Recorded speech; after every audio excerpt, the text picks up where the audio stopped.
Okay, so I think that we are ready to go. We have some other folks that might join us as the meeting's in progress, and we are going to be recording and sharing it. So feel free to share it in your networks with anyone who might be interested but couldn't make the meeting today. So hello and welcome to the first Feed Fund continuation of 2022. I had double checked the year there for a second because I forgot what year it was. But yes, it is officially 2022. So thank you for joining us virtually on Zoom. I want to say a huge thank you to Karen, Brenda, and the Maddox Volunteer Center for helping to organize this. And to the Community Foundation, we really appreciate your support and getting to work with you guys and getting to work with all of the nonprofits. So I'm going to introduce myself briefly. You can see I've put my name and my title, or excuse me, my name and my affiliation in my title on Zoom. So feel free to add your organization to your title if you'd like, or if you want to put it in chat to introduce yourself, that works as well. My name is Jillian Morrison. I am the Delta Legal Fellow with the Center for Population Studies and Delta Directions, taking over the role that Karen's had back in 2021. I am housed at the Center for Population Studies at the University of Mississippi. And I'm going to let some people in from the waiting room. 1 second here. And I'm also affiliated with Delta Directions. And Delta Directions is an interdisciplinary group of academics and community partners that does work in the Mississippi Delta. And the goal is to connect the community partners, to connect you guys with resources that may be helpful to you as you do your work. So we're here to be a resource, and we're here to help you with whatever it is that you may need. We're really excited because this year is a continuation of the programming from 2020 and 2021. Those of you who were able to come the last 2 years, thank you. If you were not, we have a freshly made YouTube channel that I'm very proud of that has uploaded the videos there. So feel free to peruse those videos at your leisure. I will share the link in the chat. But basically, this is going to continue looking at some of the issues that were identified as part of the Hunger Summit and the Food as Medicine series, and kind of looking at, okay, how do we build off of the momentum that we have for the last 2 years? And how do we work to address some of those issues that have been highlighted? I think the one thing the pandemic has really highlighted to all of us is that we're stronger when we work together. So how do we work together collaboratively, and how do we creatively problem solve to kind of move things forward? So that's the goal of this series, and we're really excited to be here with you. So on that note, I'm going to hand it over to Dr. Annie Kafer at the Center for Population Studies to take it from here. Thanks, Jillian. I'm gonna attempt to share my screen in a way that is not embarrassing, now that we've been on here for 2 years. Okay, are you guys seeing presentation mode? Okay. Yes. Yes. Okay, sweet. That was less embarrassing than I anticipated it to be. Okay. So as Jillian gave us a really good overview and a really great introduction, and my goal is to keep this incredibly brief, because what we really want to spend today doing is some brainstorming and sort of solution generating around a lot of the bottlenecks that you all identified, both in the Feed Fund Hunger Summits from the last 2 years, but also in a data collection process and a report that ultimately came out that Dr. Anna Kleiner, who is on the call with us, led. And so we're going to highlight some of the findings from that report, and we'll put a link in. It'll take me a minute to navigate it. We'll put the link in, but then we're going to brief overview, and then we're going to go through exactly how we're going to handle today, which it'll be fun. It'll be new. Okay, so today we're going to focus on what Jillian so well titled Logical Logistics, but really focusing on the logistics of the work that you all do and some of the bottlenecks that came up and when it comes to logistics. So we'll do a brief overview. We're going to identify existing innovations. So we have at least one partner on the call, but we welcome all of you to talk about this as it relates to your own organization, some innovative solutions or potential solutions in these priority areas that I'm going to walk through.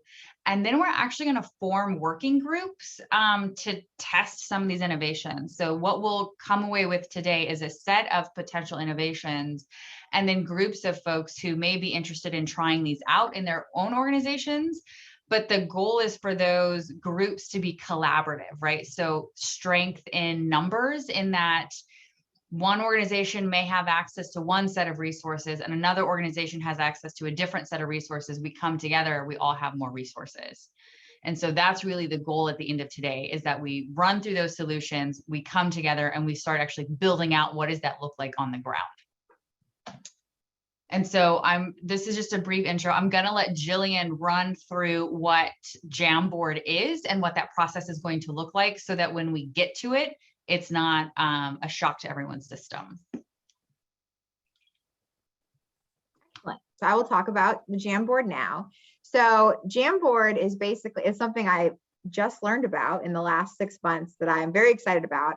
I used to just stick a lot of Post-its all over my desk, and this is basically, it's like a virtual Post-it system.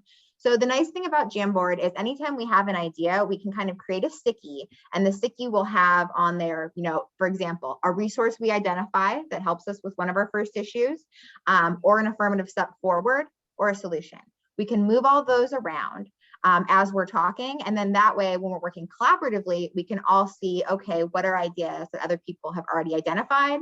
And we can either build upon those or provide new ones, so we're not duplicating work. And it's really easy to use. I think what we'll probably do, depending on how many folks are on the call when we do our working groups, is I may just add the sticky notes as ideas come up because it's fast to do, or we may have people add them themselves. But it is a very easy process. So I'm excited to share it with everyone. Awesome. Thanks, Jillian. Okay. And then these are the 3 priority areas that we're going to go over. So I just super briefly, and Anna, forgive me if I leave something out that you think is direly important, you just chime in and let me know. But what we did, it was 2 years ago. It was right on the cusp of the pandemic. We rolled out a qualitative study where we actually asked you all and your brilliant colleagues in the community, what are the challenges you all are facing when it comes to managing services and the pandemic? And really high overview, and we'll organize later sessions around some of these other themes. But things that came up were changes that you experienced in the primary role of your organization. So maybe you were designed and your mission statement articulated one mission, but you ended up, because of pandemic needs, having to pivot and do other things. And you'll excuse me, I'm reading from my notes because I don't want to screw this up. The other one were just actual logistical challenges related to the pandemic and social distancing. And, at a time when we didn't have vaccines yet and we weren't confident in how this was spread or contracted. And we'll discuss some of those logistical issues later, but some of those we've now mitigated with other protocols because we're more familiar with the science. Pandemic awareness activities, so promoting awareness about the pandemic and consistent use of PPE, resource and partnerships in pandemic response. So knowing that many of you experienced a surge in the number of clients that you served and the number of services that you had to offer, navigating that surge, and then being able to navigate the myriad of different types of resources that were being made available, right? Financial resources or other sort of technical support. And then you all collectively sort of identified a set of barriers and solutions. And I'll go through some of the solutions, but one was expanding access to internet through broadband, developing strategies for distributing extra food in a timely manner. And we'll talk about some of those today because they're super relevant to a lot of the logistical issues that we're trying to navigate, right, as a larger community. And so what we pulled out of the logistical piece of this were 3 priority areas that you all articulated, both in the research that Anna did, but also in the hunger summits that we've conducted the last 2 years. And those 3 priority areas are increasing demand for food services. So knowing that we have a larger percentage of our population that is food insecure, we're having to manage larger numbers of clientele when it comes to emergency food resources. So how do we help meet that demand? One is distribution bottlenecks. So basically getting food from point A to point B. How do we do that, right? Especially for small organizations, getting the infrastructure in place to do that takes a lot of financial resources that we may or may not have access to. Okay, so we'll talk about what are some innovative ways to do that. And then transportation issues, both transportation issues for getting supplies, but also very specifically for clientele, right? We know that there are clientele that have issues with accessing transportation and have mobility issues. So how do we get those clientele to the services that they need in a way that is safe for everyone? So those are the 3 priority areas that we identified and that we're going to look at today. And that will, we have a Jamboard. Man, saying it makes me feel like I'm a really bad millennial. We have a Jamboard around each of these priority areas, and we're going to open it up now for the rest of the time to listen to you. What are the solutions that you have come up with? What are ways that you have solved these problems? What are examples, or what are things that you would like to try, but on your own, you simply don't have the resources in terms of, dollars or people to do that. If we have larger working groups, we might be able to address. So I'm going to quit talking. I'm going to turn it over to you all. The only role that Lynn, myself, and Jillian are really going to play today is facilitation. And we're going to constantly remind you that we're going to focus on solutions, right? And how we sort of come together to address these things. So yeah, does anyone off the top of their head, maybe if we start with priority number 1. Oh, and Annie, I was going to share my screen so people can see kind of the Jamboard and the issues on there. Does that sound good? Okay. Yeah. Let me stop my share. And I will put the priority areas in the chat so everyone has them. Excellent. And then I'll also, let me just pop this link for this into the chat if people want to do it that way. 1 second. Copy the link and put it in the chat. Okay. Great. Perfect. And I know that a lot of this is food centric, but at the same time, a lot of these issues are kind of universal to a variety of services that nonprofits offer. So feel free to think outside the box when it comes to any of these. And if I put your sticky note down wrong, just raise your hand or yell at me, either way, or both.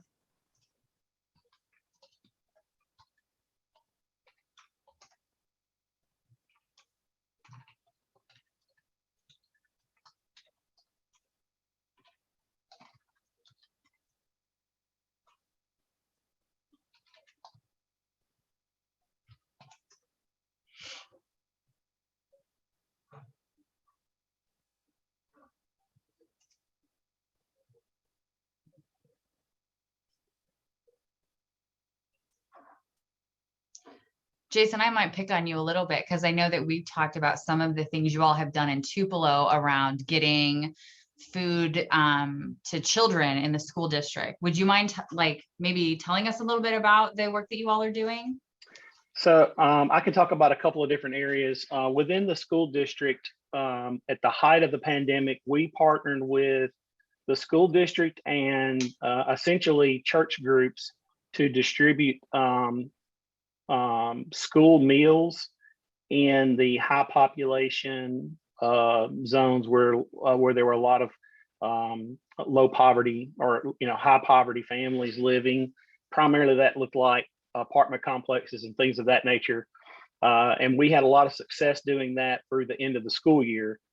That was one place where we had some success. One thing that I'm jumping ahead a bit because I want to talk about the transportation piece of it, which is extremely important to me in the work that we're doing. Within the realm of transportation, one of the biggest hurdles that we face here, and I feel like a lot of people are really dealing with that all over, is getting clients to the food pantries, particularly but to any kind of source of food. There's certainly other avenues, certainly other issues that they face getting to the doctor and so forth. But getting people to the food pantry tends to be a pretty big deal.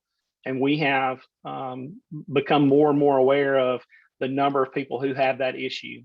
So we have not rolled out anything in that nature yet, or anything in that realm. But what I would love to see is a partnership, maybe a private public partnership, where we have either a truck, a bus, a food truck kind of thing, or volunteers, or a company that would provide transportation of food boxes to the families.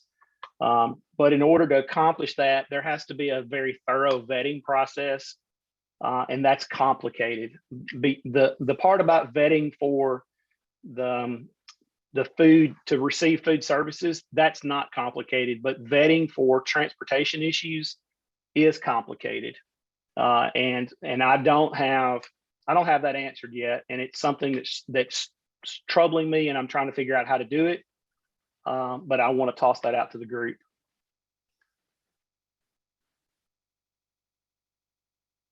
So I want to maybe call on Yolanda, if you are willing, or in a place where you can talk, to maybe speak to the ride shares that you're working on with the Mississippi Transportation Department, because I think that's a phenomenal private public partnership.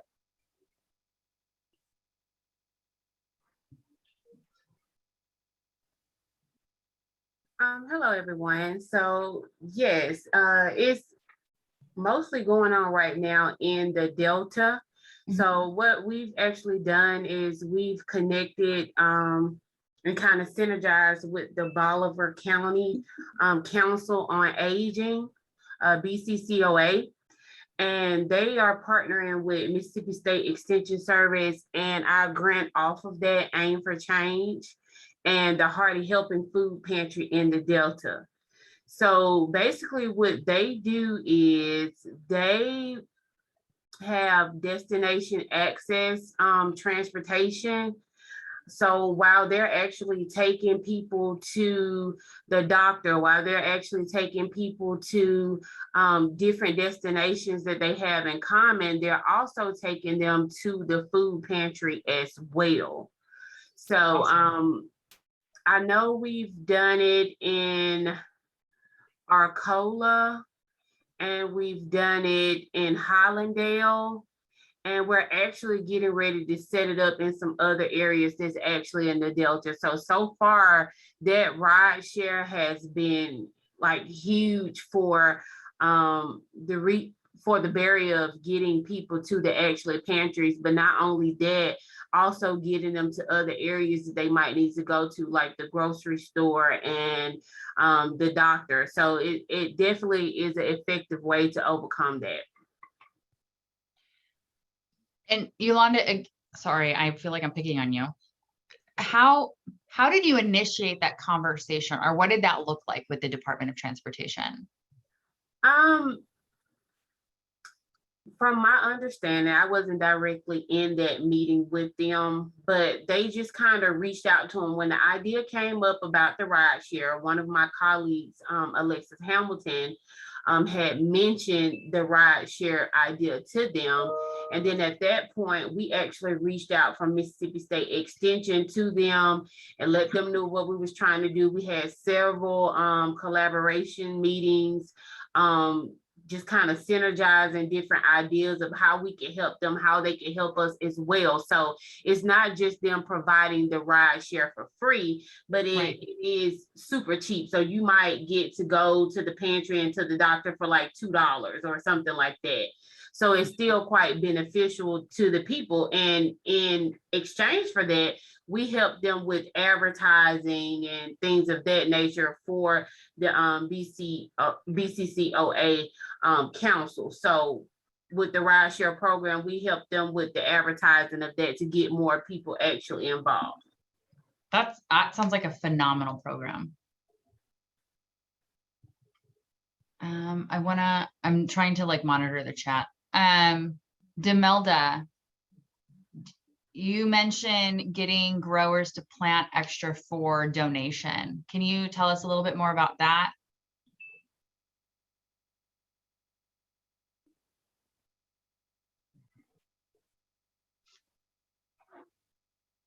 Okay. Can you all see me and hear me? Yes. Okay. Okay. So this is my first time, being with this particular group.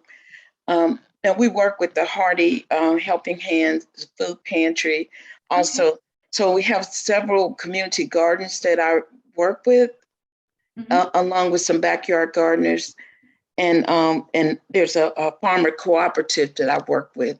So I've been discussing with the gardens, the community gardens, and the co-op of them incorporating the idea of, planting more food to donate to the pantry, or to donate their access of food that they have, that's extra, instead of just, leaving it in the fields or whatever. So that's my point of reference for that. Mm-hmm. So as a follow-up, I'm going to be the one that y'all are like, oh, don't let her in another meeting. A couple of questions. So one is, do you think that the farmers are in a place right now where that can be done easily, or is there a role that this group can play in helping you have that conversation, or I would say have these conversations in other communities? I think it's something that they haven't thought about, or just put in their plans to do so, or I just think it hadn't been proposed to them before. Gotcha. Mm-hmm. Well, and I see Yolanda's actually put in the chat that, no, Yolanda, correct me if I'm wrong, your organization is actually looking for gleaning opportunities that could maybe help farmers with this process. Oh, wow. That would be great. Yeah, this is what we do every day at the Society of St. Andrew. I mean, all we do is rescue fresh food from farm fields. We're talking 4.4 million pounds in the past 2 years that we've rescued and given out to our hungry neighbors across the state. So the infrastructure is still there. I mean, we're here and we're working on that. And we have relationships with farmers from, I like to say, from Corinth to the coast and from Meridian over to the Mighty. So like, we're very well connected in rescuing food. But the one thing we do kind of shy away from is asking farmers to grow more for us, because across the United States, there's 133 billion pounds of food wasted every year before it even makes it to market. So the Society of St. Andrew firmly believes that there's enough food grown to be able to feed all Americans. It's just the process of getting it. Mm. So maybe distribution bottlenecks. I mean, we kind of got that figured out, It's all about people power. Well, I need your information, because this is certainly something that I would present to the group. Thank you so much for what you do. Good thing. So let me, Oh, Dr. Paper, I had a quick question. Do you think maybe we could put under increasing demand, maybe we could do increasing demand, like lack of people power, like increasing demand, but lack of people power to match that demand? Does that sound? yes, like because it sounds like Society of St. Andrew is doing really phenomenal work around gleaning and getting the food where it needs to go. But for example, some of the organizations I work with in Quitman County would love to be a part of that, but just didn't know about that. I know my farmers don't want anything extra that they would have to do. That I know that they've been real clear about that. Right. No, I don't blame them. They work hard. I'm actually making a trip to the Delta in probably 3 weeks. I have a friend that works up there that's going to take me around to introduce me to people in Quitman County and other places. Good. I've also worked with some extension people up in the Delta. So, Will you be in we're- Washington County? yes, I've been in Washington County. Okay. Actually spoke to the Rotary Club, I think, over there in Greenville and somewhere else. But yeah, and then I just want to go ahead and throw this out there. In June, we're going to be gleaning blueberries every Saturday for the month of June over near Meridian. Hmm. So that'll be some information that'll be coming forth soon. No, that sounds like a great partnership. And maybe it sounds like Yolanda, Langston, and Demelda, and anyone else involved. That seems like a solid working group to sort of understand how different communities can plug into the gleaning services, or make sure that Langston, your team is aware of gleaning opportunities. Okay, phenomenal. Jason, I wanted to maybe give you a little bit of space if you wanted to hit that transportation piece, and maybe, what are you all seeing or thinking about? Just bouncing back to the transportation piece for a minute. I think one of the things is, how do we, how do you fund it? Or are people thinking it's better to try to get the clients to the food versus the food to the clients? That's a question. What's the right answer there? And there may not be a right answer, but does one of those ideas work better than the other? You obviously eliminate the need to vet transportation if you can just provide a transportation link. And here, like, I live in Tupelo, and we have transportation available in Tupelo proper, but you have to give 48 hours notice. And it's very affordable. I think it's either free or like $1 for a ride, which is extremely awesome, but it's very limited on the area. So I would like to bounce back to Yolanda to get a little bit more detail on who is actually doing specifically what. Can we ask that question? Yeah. I would really be interested in hearing more about that if you've got just a minute to flesh that out. Well, let me toss it to other folks, because I know a lot of you are navigating and managing part of that. So what's the group's thoughts on that?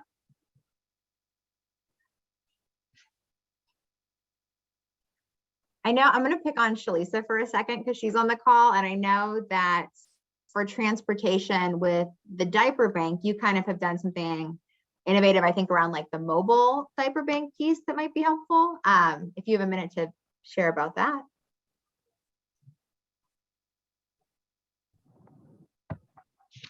Hello, everybody. Yes, I was listening because transportation is an issue for us also.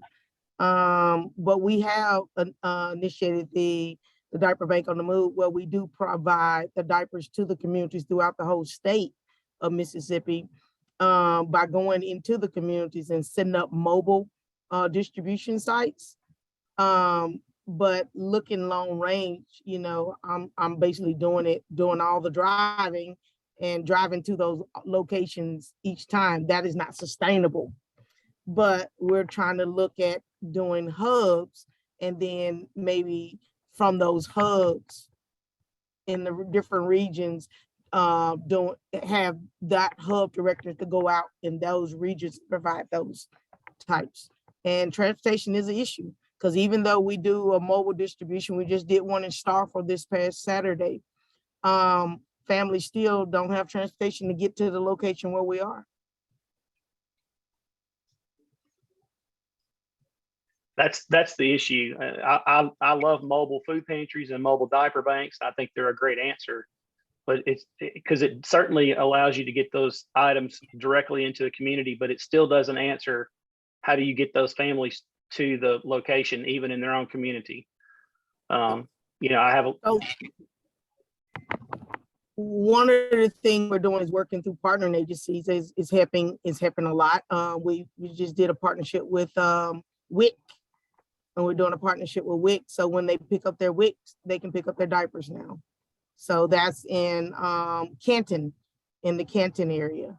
So that's something that we're looking at maybe as a way to, you know, services that most families go to that need this service.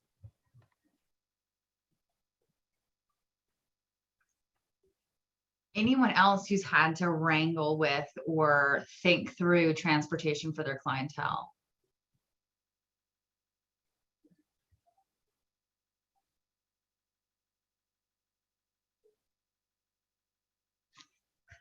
I just want to make sure we're giving everybody space to talk.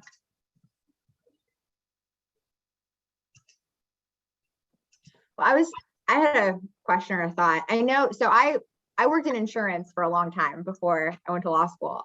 And I know from an insurance standpoint, I think it's just looking at the cost burden, I think it's much easier to insure for risks and to like have a lower funding cost, have a lower threshold cost if you're transporting food versus being a livery service versus transporting people. I don't know how that would correspond with grant funding for anybody. But I know just insurance wise, once you start transporting people, that becomes like a taxi service, and that can generally have a higher threshold versus just bringing goods to people, which is less difficult to insure. No, I think that's an excellent consideration, especially for that working group. Okay. So as a reminder, 3 priority areas: dealing with increasing demand, distribution bottlenecks, how do we get services or goods to a place, and then transportation issues for our clientele.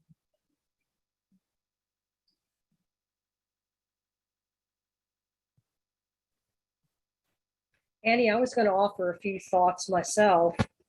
Yeah. Kind of an overriding issue, of course, we're all dealing with is the funding. When I was doing some of the work with this project, you know, there's some pantries and other activities that depend really on funding through particular churches. Other organizations are able to get grants from elsewhere. There's just a lot of variation in people's ability to get money. Some of their activities had to be curtailed in regard to fundraising because of the pandemic. So I guess any kind of tools or ideas that could help a variety of different organizations raise money. It's an ongoing issue. The price of food continues to go up, and that's challenging all of these aspects that we're talking about today.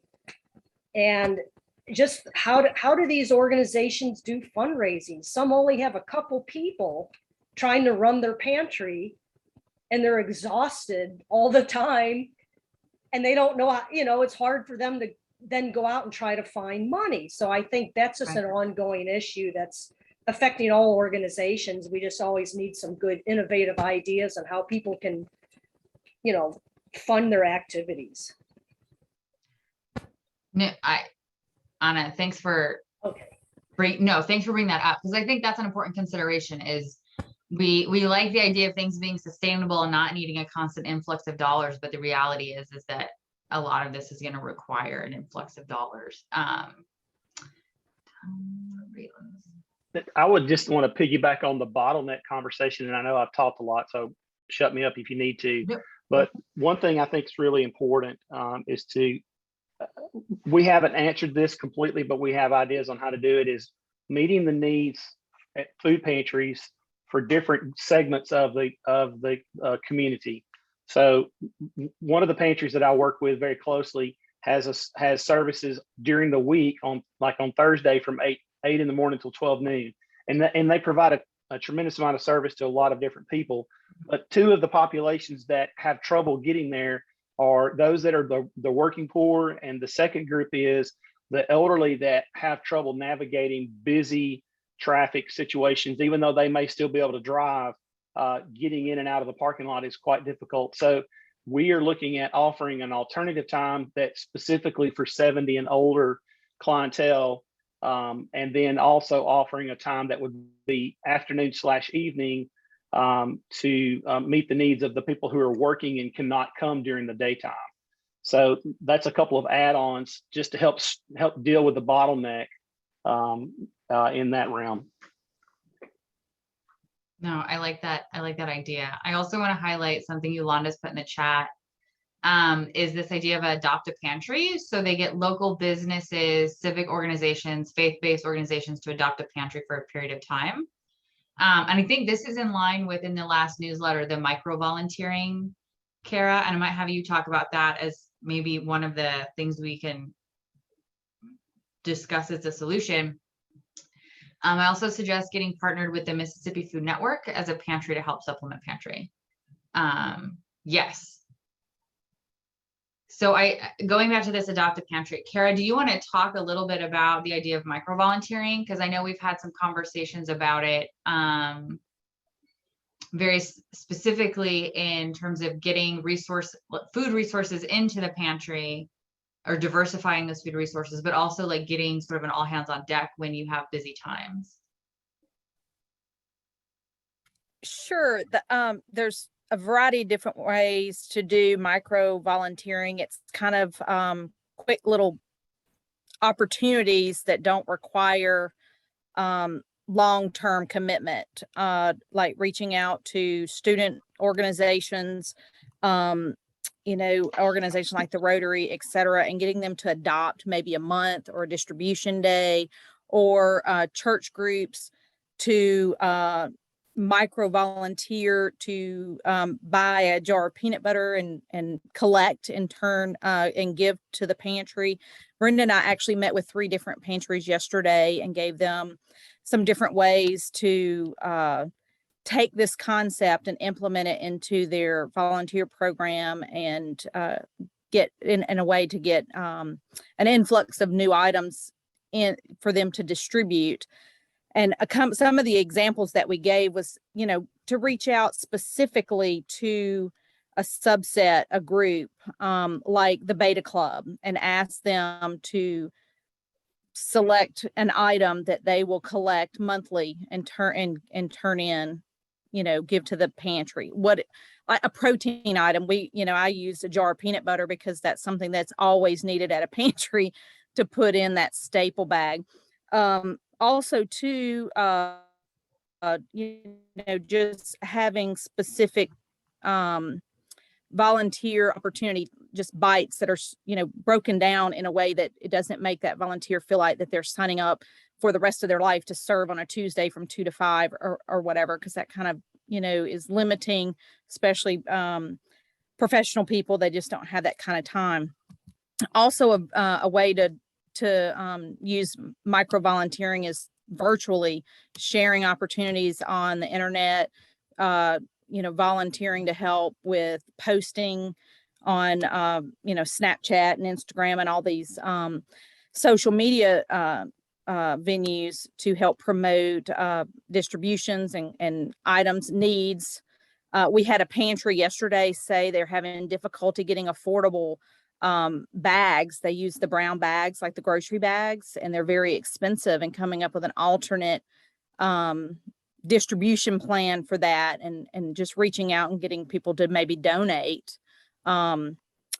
empty Walmart sacks or boxes or things of that nature for them, so they're not spending.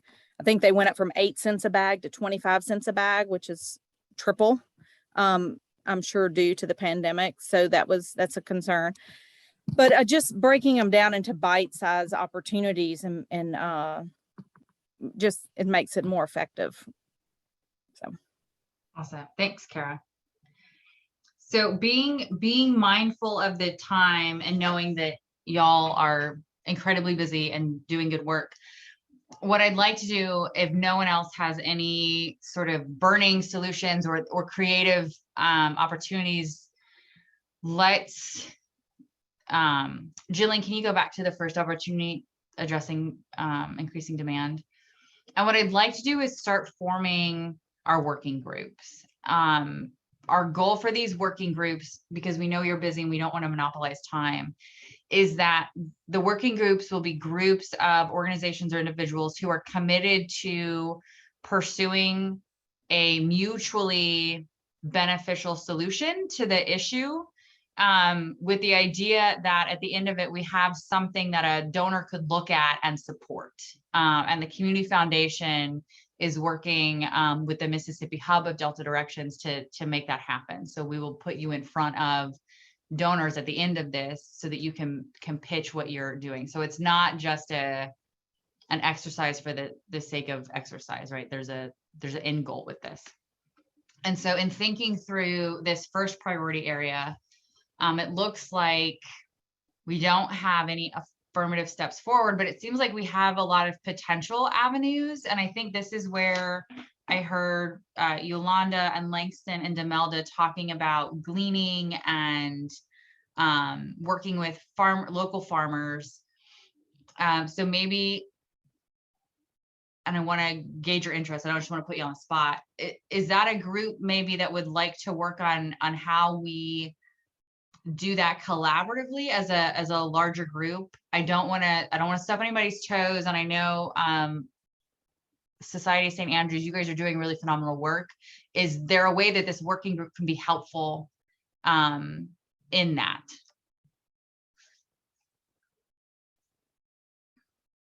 I mean, for sure. I mean, anytime we get to train people on how to rescue food like we do it, it's a bonus for the state. Awesome. Oh, go ahead, whoever was talking. Oh, I was gonna say I'm open to any help in that area. Awesome. So if there's anyone interested in joining that working group, if you could put your name in the chat, and we'll start forming that group. But the idea would be is that you guys will work, Langston can help with training in terms of gleaning, figuring out what that might look like for different pantries in order to get some of that fresh produce into pantries.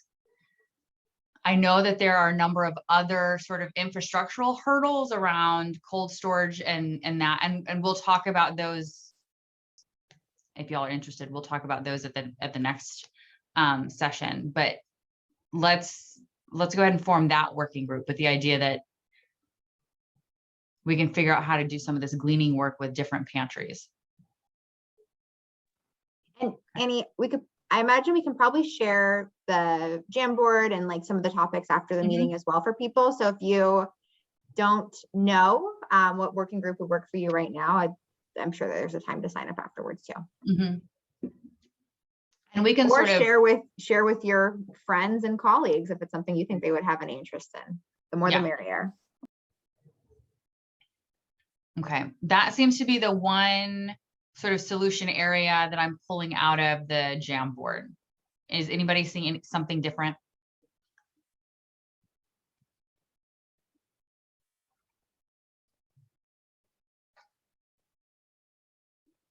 Okay, so let's go to the next one.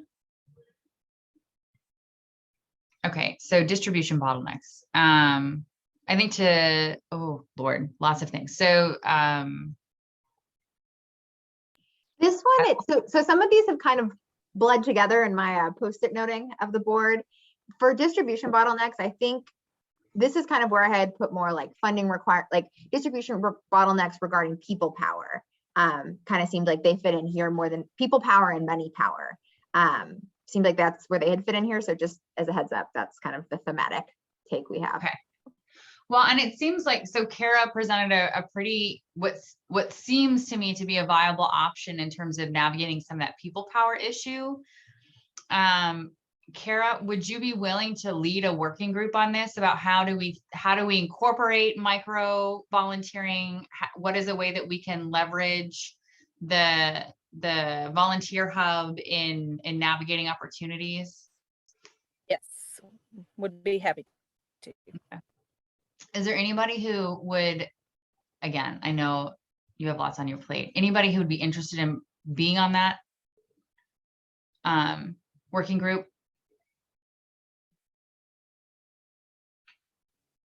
Michelle Wallace, I'll volunteer for that group. Awesome, thank you. Alligator, Mississippi, no problem. I love that name. Okay.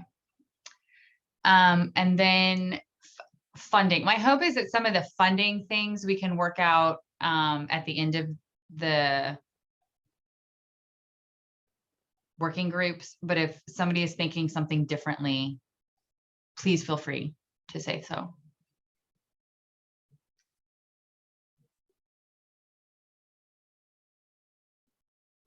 Okay. Chalisa is like ready to move on. She's like, transportation, y'all. Okay. Okay, so transportation, a couple of hurdles is, it seems like the challenges are, do you take services to people or do you take services to people or do you take people to services? I think Jillian's highlighted a really important concern, particularly for smaller nonprofits that might lack that type of insurance. So how do we want to do this? I think there's a couple of ways we could do this. We could have a working group that thinks through people to services, which I think is a higher level of involvement, will require some of Jillian's both insurance and legal expertise. But then we can have a working group that focuses on, okay, how do we get services or goods to people, right? Like, so I'm thinking the food prescription program that we run in Tallahatchie County, how do we get those boxes to folks rather than making them come out and get a box? Does anybody have strong thoughts? So Jason would like to work on transportation. Chalisa would.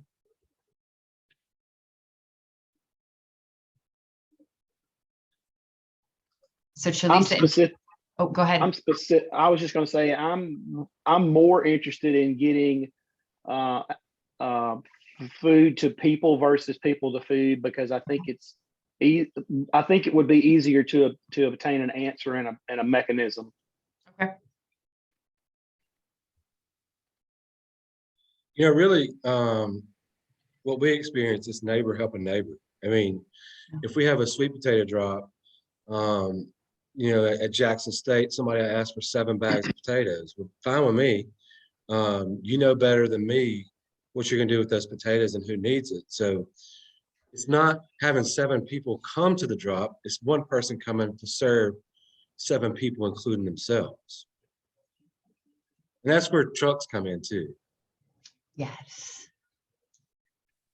No, I absolutely agree. And I think it would be really helpful to have someone who, Jason, I know you all run a food pantry, a couple other pantry folks to be part of this, because I don't know what the requirements are. For example, the Pantry in Quitman County has very specific requirements about who can pick up.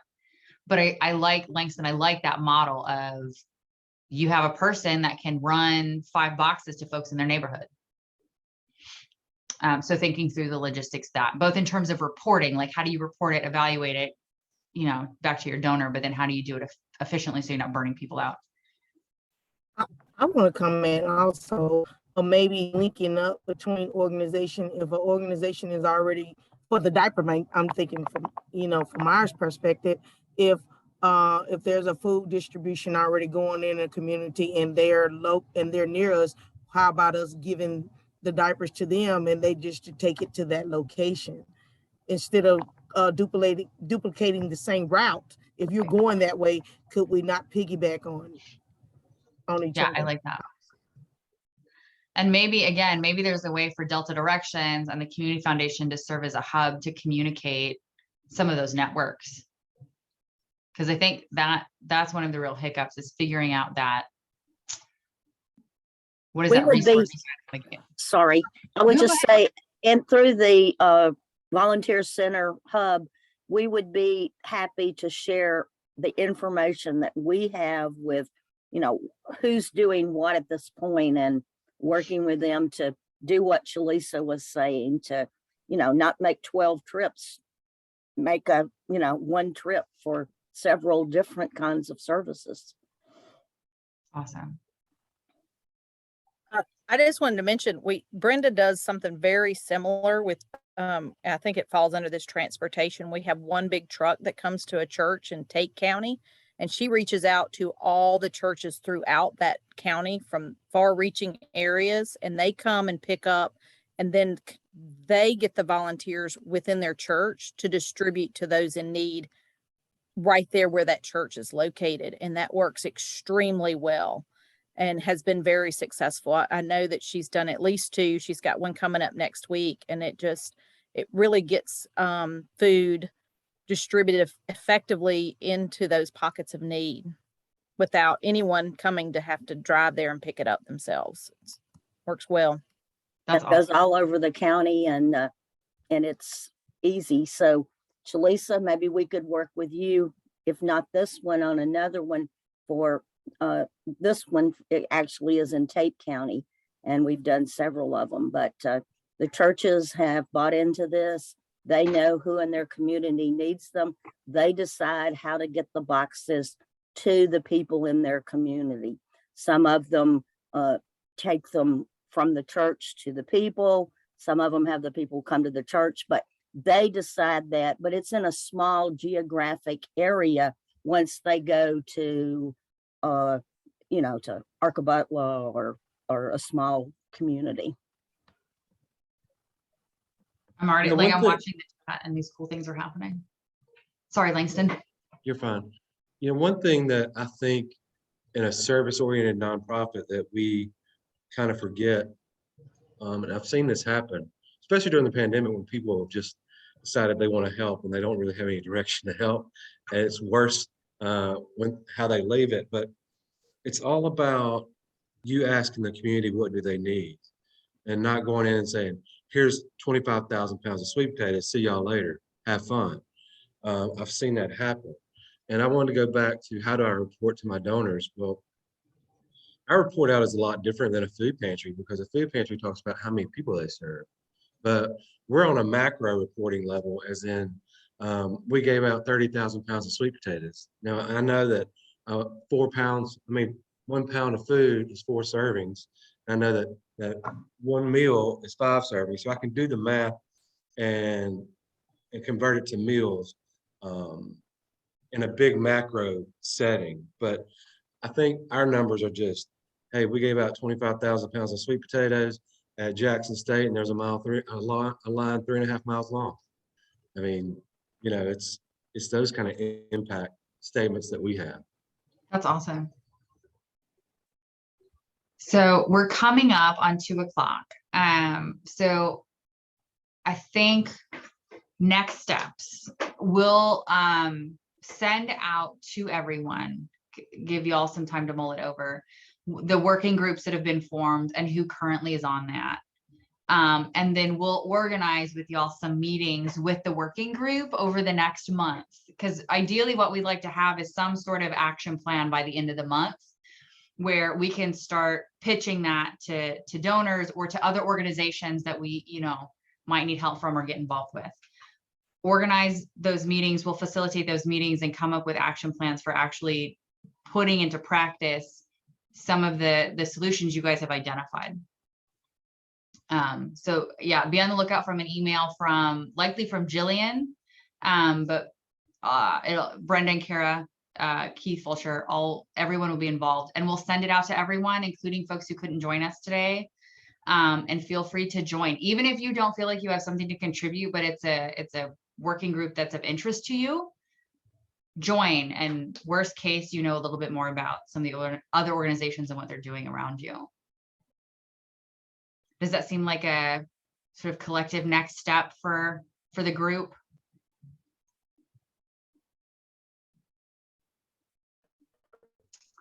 This is Annie Lowry. I agree with you. I see potentially a couple of groups that I would be interested in. And I have a community center in Forest Scott County. We work diligently through Mississippi Food Network. We've just joined with Dollar General and Extra Tables, and they all bring a different requirement. So what I would like to share with whatever group that would be most fitting would be the procedures for each one of those groups and see how we can manage to see what's best for all of us, and at least knowing and understanding the requirements based upon all those that we are partnered with. That sounds great. Thank you so much. You're welcome. Roxanne, go ahead. So I'm with the Delta Health Alliance. We have home visiting in about 8 counties in the Delta. We have done food distribution through Mississippi Food Network and other things where we have sent our home visitors or our parent educators to take the boxes to them. That really isn't sustainable, as Chalisa said earlier on doing things, but we do have the capability of maybe being a hub, or at least putting people in touch with the families that we know of. I mean, we service close to 1,000 different families that we could help with if need be. I think maybe Chalisa, you can confirm, we've partnered with you a couple of times on doing some distributions in maybe Greenwood and a couple other places, maybe Coahoma County. I know that's where you're from, and that's where I'm from. So I know, like, I don't mind, but that's not sustainable. So I did say I would be on the transportation committee if need be, because there needs to be a way to get the food to them. I know Yolanda said something about that. We have the Leland Medical Clinic, which is right outside of Arcola. Like, would be happy to help with, look into those vouchers and pass some things out if she needs us to. And we actually do home visiting in that county. So if people would want to put a presentation together, I could certainly get our home visitors together so you can say what you offer in these counties, and maybe there could be some collaboration or some help, or even maybe some storage if that's what someone needed. But we're willing to help. I just need to know how and see how we can collaborate, and we would be happy to. Thank you, Roxanne.